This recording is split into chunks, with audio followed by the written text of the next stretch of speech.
Zara, Zen and Zeba are in the middle of their experiment. They are meant to separate mud so they can have clean water.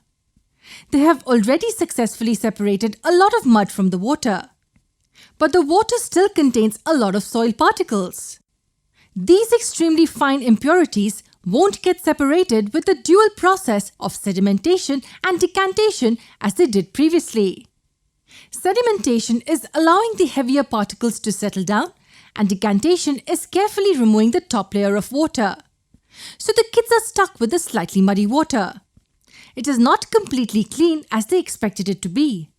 So what now? How can the fine impurities present in the water be removed? When the three were tensed as to how to complete the task, Zen suddenly had an idea. He thought of filtering the water. What is filtration?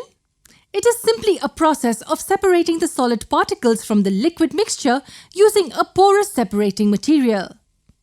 We have seen Mom using the tea strainer to separate leaves from the tea. Maybe that would work? So the three thought of experimenting with Zen's water sample. However, on filtering it with the help of a tea strainer, nothing really changed. It still had the fine impurities in it. Maybe because the strainer had pores which were too large to separate the fine particles. That resulted in the soil particles escaping through the pores and remaining mixed in the water. So what now? They thought of filtering Zara's water sample with a cloth. Because the cloth has pores smaller than the tea strainer. On filtering the sample with cloth, they found that the water was definitely cleaner than before, but it still had some impurities. That means the cloth was able to separate the soil particles and water, but not completely. Now the kids were stuck with impure water. The teacher returned and looked at the situation, and she guided them with a simple solution. She handed them a few pieces of papers which had never been seen. The teacher called these papers filter papers. Are they specially designed for filtration process? Yes, they are. Filter papers usually have pores which are extremely small compared to the other filtering materials used.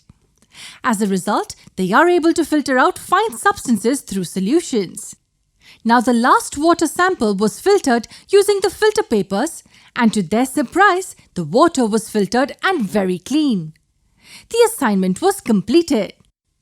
This is how various methods like sedimentation, decantation and filtration can be employed for separating the solid particles present in a liquid.